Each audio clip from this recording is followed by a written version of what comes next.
កងស្ថិតក្នុងចិត្តខ្ញុំជាឋាននួនtâmជារំតែងឋានទឹកធំដែលខ្ញុំស្នេហាសេចក្តីទាំងឡាយផ្សព្វផ្សាយគុណធាគឺជាគ្រឿងអលង្ការមករចនាសម្រស់កង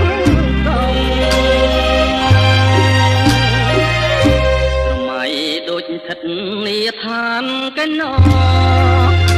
នារីកំថាងតែលមដូចកងើពេលពងទុំលើបាទូតែងកំគ្រឿងត្រង់កងវែងរលឹមរលំទាំងពោផងដូចតែនរី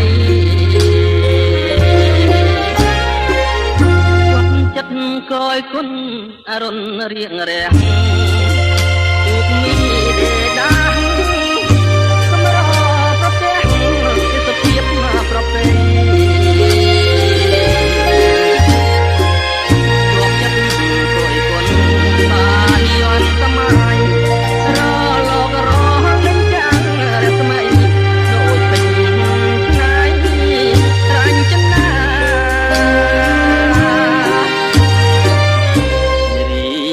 ពាំងឆ្លងពណ៌គ្រប់យ៉ាង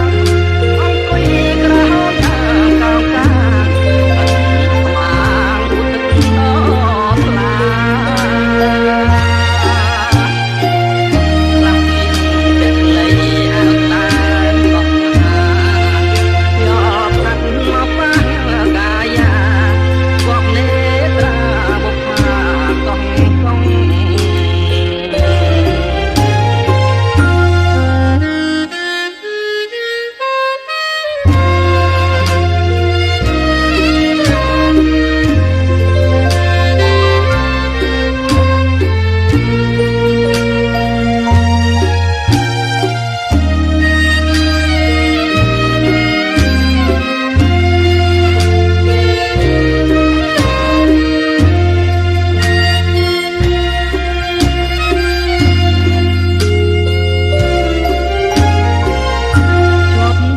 ក្រោយគុណ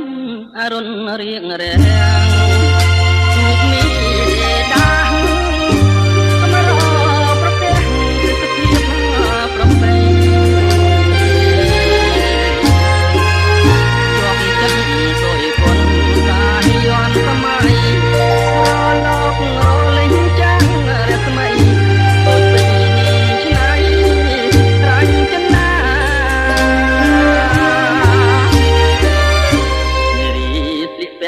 ឆ្លោះពណ៌ក្រុមយ៉ាង